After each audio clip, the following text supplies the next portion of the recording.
दोस्तों, भारत देश की हिस्ट्री को अगर हम ढूंढना चाहेंगे तो बहुत सारे महानायक, बहुत सारे क्रांतिकारक, बहुत सारे संत महात्मा आपको यहाँ पे मिल जाएंगे। भारत को दूसरी भाषा में संतों की और विचारवंतों की भूमि भी कहा जाता है। इस भारत देश में अगर हम इतिहास को परखना चाहेंगे तो बहुत सारे एंगल्स हमें मिल जाएंगे। बहुत सारे युग हमें यहाँ पे देखने को मिलते हैं, बहुत सारी भाषाएँ, बहुत सारा कल्चर। लेकिन दोस्तों, कहना चाहूँगा कि इसके परे भी एक ऐसा इतिहास है जो हर भारतीय को यहाँ पे जानना चाहिए। ये वीडियो ना कि सिर्फ गोंड ट्राइब और ना कि भारत के सभी ट्राइब, भारत में रहने वाले सभी धर्म, समुदाय, पंथों को यह वीडियो देखना बहुत ज़रूरी है, क्योंकि बहुत सारे लोगों की गलतफहमी इस वीडियो से दूर होने वाली है।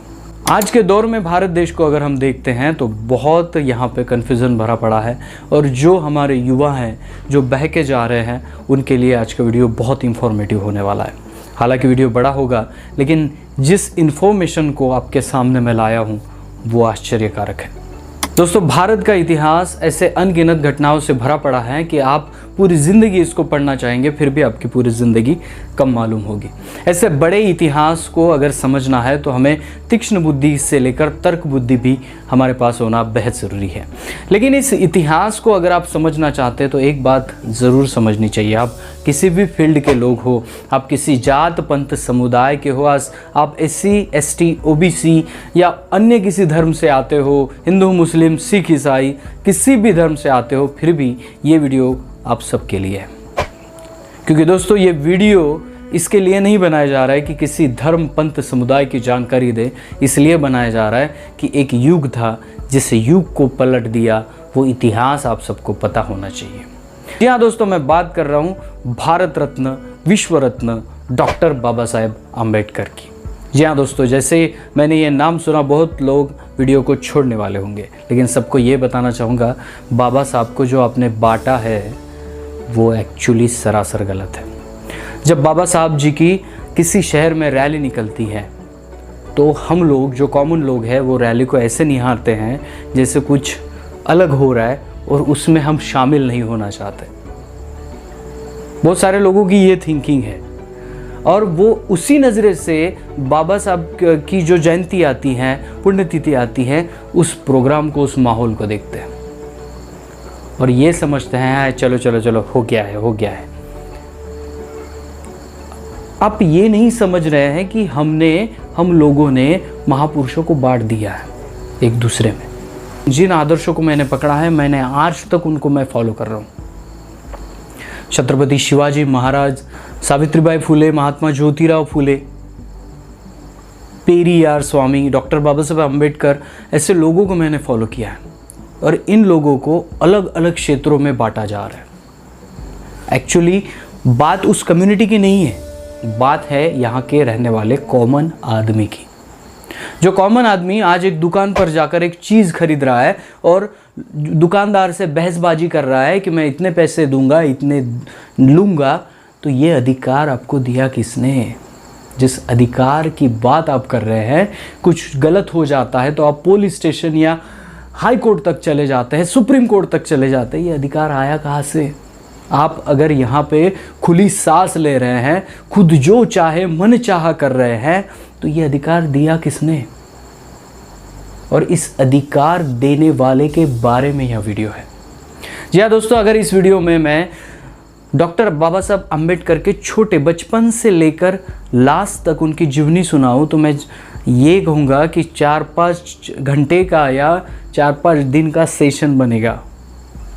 इतनी जीवनी उनकी प्रखर और महान है। आप गूगल ढूंढिए, आप किसी भी किताब में पढ़िए, आपको मिल जाएगा। मैं आपको ये कहने वाला हूँ कि बाबा साहब को समझो। आज मेरा जो वीडियो देख रहे बहुत सारे लोग हैं जो बाबा साहब को नहीं समझे हैं, वो यही कहेंगे राहुल खन्ना क्या आज अलग बातें कर रहा है। लेकिन भाई साहब, हम हक अधिकार की बात तब कर पाएंगे जब हम संविधान और संविधान के शिल्पकार को समझेंगे। एक दौर ऐसा भी था जिस दौर की बात मेरे माँ बाप भी करते हैं, मेरे दादा दादी भी करते थे, और ये बताते थे कि वहाँ पे कुछ ऐसा मंजर था कि लोगों के जो मानव अधिकार हैं, जिस अधिकार को लेकर आज आप सोशल मीडिया में आवाज़ उठा रहे हैं, उस अधिकार को भी वहाँ पे दबा दिया गया था। महिलाओं को तो अधिकार नहीं थे, लेकिन जो छोटी जाति समझकर बहुत सारे कम्युनिटी को अधिकार नहीं दिया गया था, क्योंकि वहां पे कोई ऐसा कानून, कोई ऐसा लॉ नहीं था। और ऐसे कानून और लॉ नहीं होने के कारण भारत गुलामी में पड़ा था। बहुत सारे लोग कहते हैं कि अंग्रेजों ने हमें गुलाम बनाया था। कुल मिलाकर अंग्रेज भारत की आबादी के कितने % हो गए बताइए मुझे। रियलिटी है, ये रियलिटी है कि कुल मिलाकर अंग्रेज, अगर भारत की आबादी निकाल ली जाए तो 20 इंसान को एक अंग्रेज आएगा, अगर मारना भी चाहेंगे तो, या उससे भी ज्यादा 100 लोगों को एक अंग्रेज आएगा। ये गुलामी बहुत ज्यादा देर तक इसलिए चली कि पढ़ाई का अभाव था हमारे लोगों में, और जो पढ़ते थे वो हाथ में कलम उठाते थे, वो हाथ में हथियार उठाते थे और अपनी जान न्यौछावर कर देते थे। और इस पढ़ाई को आज गांव लाने की कोशिश जिस आदमी ने की और जो अधिकार दिया पढ़ने का, वो है डॉक्टर बाबा साहब अम्बेडकर। उनके बारे में आज बात हो रही है। ये बात किसी धर्म, जाति, संप्रदाय के लिए नहीं हो रही है, ये बात हो रही है हमारे हक अधिकार के लिए। जैसे कि मैं आपको बात बता दूं, आप एक आदमी हैं और आपके पास अच्छा खासा पैसा है, लेकिन कोई 4-5 लोग आकर कहते हैं कि चलो गटर साफ करो। कोई 4-5 लोग आकर कहते हैं कि तुम्हारे घर में से कोई नहीं पड़ेगा, कोई ड्यूटी नहीं करेगा, तुम जाओ अपने दूसरे काम करो, गड्ढे बनाओ, कुछ गंदगी साफ करो, कुछ ये करो। आज आप मानोगे? नहीं मानेंगे। आपको पता है आपको अधिकार कहाँ से मिलेगा, आपको हक कहाँ से मिलेगा। आप सीधा कोर्ट जाओगे, आप पुलिस स्टेशन जाओगे, आप अनेक तरह के एक्शन लोगे और खुद को उस गुलामगिरी से, उन लोगों से आज़ाद करोगे।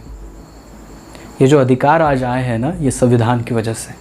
लेकिन ये बाबा साहब के जन्म से लेकर संविधान तक का जो सफ़र है, वो सफ़र आम सफ़र नहीं है, बहुत कठिनाइयों का है। आप मुझे बताइए, आपको दूसरे गांव जाना है लेकिन नदी इस तरफ बह रही है, टाइम लगेगा, वक्त लगेगा। आप में अगर पेशेंस होगा तो आप पहुंचेंगे, अगर पेशेंस नहीं होगा तो आप पहुंचेंगे नहीं। वैसे ही बाबा साहब की ज़िंदगी थी। जिस माहौल में वो जन्मे थे, उस माहौल में उनके कम्युनिटी को बहुत कम देखा जाता था। उनको इंसान नहीं, पशु समझा जाता था। उनको कहीं पे भी मान सम्मान की तो बात छोड़िए, उनको कहीं भी खड़ा रहने की कोई भी इजाज़त नहीं थी। उनको पढ़ने का भी अधिकार नहीं था। उस सिचुएशन में बाबा साहब ने पढ़ाई को नहीं छोड़ा। को एजुकेशन का सही इस्तेमाल कैसे करते हैं ये समझना है तो बाबा साहब को समझिए। आपको समझ में आएगा कि एजुकेशन का सही इस्तेमाल कैसे किया जाता है, पढ़ाई से होता क्या है। ये सवाल है तो बाबा साहब को पढ़िए। मेरे सामने बहुत सारी गरीबी है, मेरे पास आज भी पैसा नहीं है, मेरे जो दिन कटे हैं वो गरीबी के हैं, लेकिन आज मैं अगर हार मानता हूँ तो मैं कभी भी अपने लाइफ में कुछ नहीं कर पाऊँगा। बाबा साहब की कंडीशन, जो इकोनॉमिकल कंडीशन थी, वो कंडीशन ये थी कि वो 100 किलोमीटर बस से भी नहीं जा सकते थे, लेकिन उन्होंने विदेश की यात्रा की है अपने लाइफ में। जो डिग्री इंडिया का इंसान सोच नहीं सकता, वैसे डिग्री बाबा साहब लेकर आए हैं। बहुत सारे लोग आपके यहाँ होंगे या आप तलाश लो, इंडिया में जो भी इंसान पढ़ के बाहर देशों में पढ़ने के लिए जाता है, मोस्टली लोग वहीं पे अपना जॉब करते हैं। लेकिन बाबा साहब वहाँ से लौट आए और उन्होंने अपने देश के लिए कुछ किया, और वो था संविधान। देखिए, पहले भारत में बहुत सारे धर्म, बहुत सारी जाति, बहुत सारी संप्रदाय थे और उनके अनेक नियम थे। उदाहरण के तौर पर हिंदू समाज में तलाक का थोड़ा सा अलग नियम होता है, मुस्लिम समाज में तलाक का अलग नियम होता है, बाकी धर्म में भी अलग अलग नियम होते हैं। लेकिन जब इनके तलाक होने होते हैं तब कलह होता है। फैमिली में जब कलह होता है तभी तलाक हो जाते हैं। तो जब कलह होता है तो इनको किस आधार के साथ इनका प्रॉब्लम सॉल्व करेंगे आप? किस आधार के साथ? नहीं करेंगे। तो इसीलिए इन सभी धर्मों को हम मानते तो है, लेकिन इनको इंसानियत के नाते एक ही कानून बनना चाहिए, एक ही नियम के साथ वो चलना चाहिए। ये था संविधान। पहले ये माना जाता था कि कोई पर्टिकुलर जाति का आदमी बहुत बड़ा हो जाता है और कोई छोटी कम्युनिटी में जन्मा आदमी छोटा हो जाता है। ये तो पहले से मानना था। तो फिर रास्ते पे चलेगा कोई बड़ा आदमी तो उससे बहुत दूर छोटी कम्युनिटी के आदमी को चलना पड़ता था। और आज हम कंधे से कंधा मिलाकर चल रहे हैं।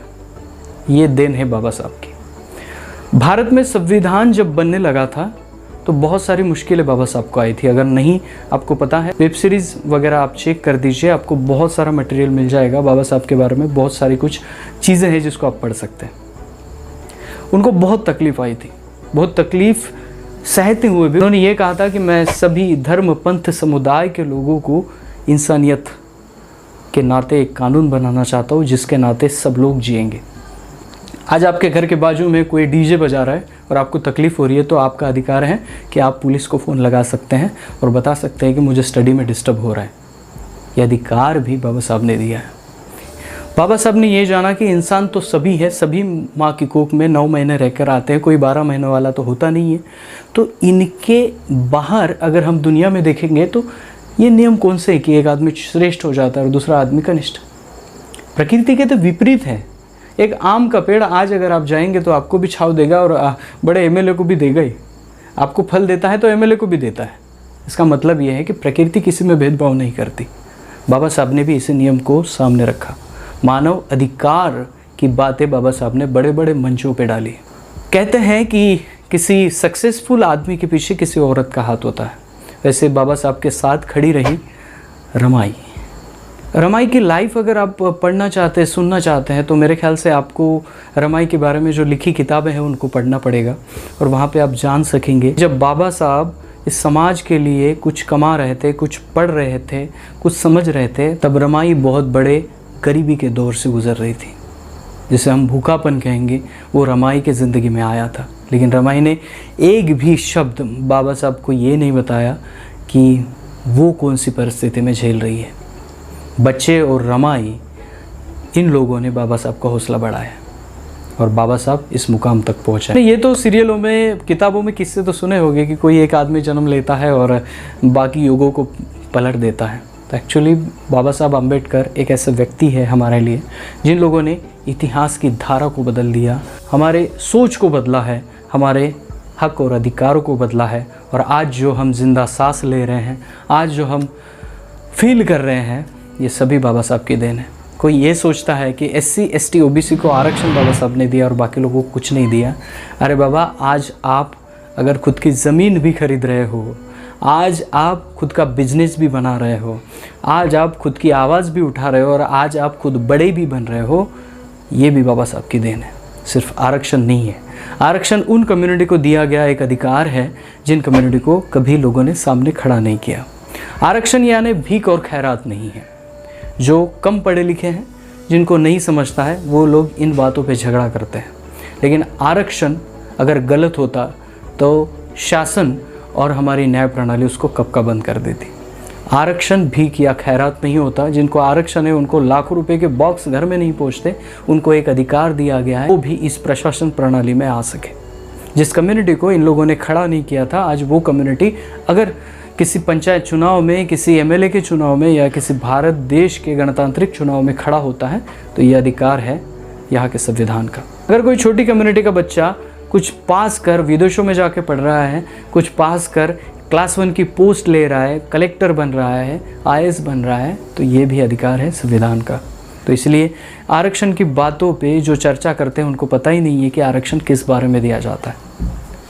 आप सभी लोगों को विनती है कि जब बाबा साहब की रैली निकलती है और बाबा साहब का दिन होता है, तब बहुत सारे लोग यही कहते हैं, मैंने सुना है खुद और इसलिए ये वीडियो बना रहा हूँ कि चलो ये लोग आ गए हैं रास्ते पे और चले जाएंगे। आज के दिन जो हमारी जयंती होती है, पुण्यतिथि होती है, उस दिन लोग घर से बाहर नहीं निकलते। नहीं, रास्ता जाम होगा। ये लोगों की सोच होती है। उन सभी को बताऊंगा, आप किसी भी धर्म से हो, किसी भी संप्रदाय से हो, इस देश को एक कानून लगाकर एक संविधान आपके हाथ में दिया है भारत रत्न बाबा साहब अम्बेडकर ने। आपको ये और एक और बता दूं, आपके जो ग्रंथ है, जो कुछ भी कहानियाँ बताते हैं, वो ग्रंथ बहुत सारे देशों के सिलेबस में नहीं है, लेकिन विदेशों के सिलेबस में बच्चों को बाबा साहब ज़रूर सिखाए जाते हैं।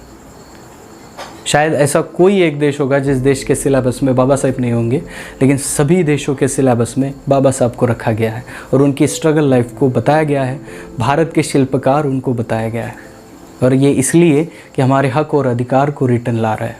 आज चीज़ ये है कि बच्चों को भड़काया जा रहा है धर्मों के नाम लेकर, बच्चों को भड़काया जा रहा है किसी भगवान का नाम लेकर, उनके जुलूस निकलवाए जा रहे हैं, मोर्चे निकलवाए जा रहे हैं, दंगे हो रहे हैं धर्मों को लेकर। लेकिन वो लोग इसलिए चुप है, वो इसलिए कानून नहीं बदल पाते क्योंकि भारत में डॉक्टर बाबा साहब अम्बेडकर का संविधान लागू है और इसलिए हम लोगों के अधिकारों की रक्षा संविधान आज भी कर रहा है। तो उस संविधान को अगर बचाना है, क्योंकि मंजर बहुत गलत आ रहा है, मंजर इतना आ रहा है कि बाबा साहब ने ये भी बात कही थी कि धर्म अगर हमारे अधिकारों से बड़ा हो जाता है तब हमारी मानवता खत्म हो जाएगी। और ऐसा ही कुछ आज हमें मंजर मिल रहा है। पॉलिटिशियन लोग बच्चों को भड़का रहे हैं किसी एक पर्टिकुलर एक धर्म के खिलाफ, और वो बच्चे भी भड़क कर कुछ दंगे फसाद कर रहे हैं और आने वाला कल बहुत जहरीला होने वाला है। तो ये सिर्फ SC ST OBC लोगों का कर्तव्य नहीं है, तो भारत में रहने वाले हिंदू, मुस्लिम, सिख, ईसाई, बौद्ध, पारसी सभी जितने लोग हैं उन लोगों का कर्तव्य है कि संविधान को बचाए रखे। जिस दिन संविधान को खारिज करके कुछ नया लाया जाएगा, भारत में गुलामगिरी फिर से आ जाएगी। इस बात को मेरे याद रखना आप। तो इसलिए जो भी युवा वर्ग है और जो बाबा साहब को जानते हैं, मानते हैं, उन सभी को सलाम करता हूँ। भैया, डीजे पे नाचने से बाबा साहब को सही श्रद्धांजलि नहीं जाएगी। श्रद्धांजलि सही तब जाएगी जब हम बाबा साहब को समझेंगे। बाबा साहब क्या थे, बाबा साहब क्या करना चाहते थे, बाबा साहब किस दृष्टिकोण से सोचते थे, ये जिस दिन हम जान पाएंगे सही में बाबा साहब को श्रद्धांजलि उस दिन जाएंगे। हाल ही में 1 साल पहले जयंती नाम की एक मूवी रिलीज़ हुई थी जो कि मराठी में है, शायद उसको हिंदी डब किया गया है, तो उस मूवी को आप ज़रूर देखिए। जयंती नाम की मूवी मैंने भी पहले कभी नहीं देखी थी, लेकिन जब देखी तो बहुत अच्छा महसूस हुआ। तो जयंती नाम की एक मूवी आई है जो कि मराठी में है और उसका हिंदी डब भी शायद होगा, तो आप उसको देख लीजिए। मूवी को देख के ज़रूर इस वीडियो में कमेंट करना। तो दोस्तों, इस वीडियो में आपकी रज़ा लेता हूँ। कहना का तात्पर्य यही था, मानवता के संरक्षक बाबा साहब आम्बेडकर थे, है और रहेंगे, और उनको मानना हर भारतीय का कर्तव्य है। तो आप सभी भी अगर ये मेरा वीडियो देख रहे हैं तो प्लीज़ भीम जयंती में शरीक हो जाए और भीम जयंती को धूमधाम से मनाएं और कुछ अलग मैसेज लोगों को निकाल के दें। बहुत सारे लोग यही कहते थे कि मैं तो ट्राइबल कल्चर बताता हूँ, लेकिन राहुल खन्ना के वीडियो के आखिर में ज़रूर जय भीम बोलते हैं, क्योंकि बाबा साहब का प्रभाव मेरे लाइफ में लास्ट तक रहने वाला है। तो इसलिए बाबा साहब को मेरी तरफ से बहुत बहुत सेवा जोहार, और सभी हमारे सगाजनों को जय भीम।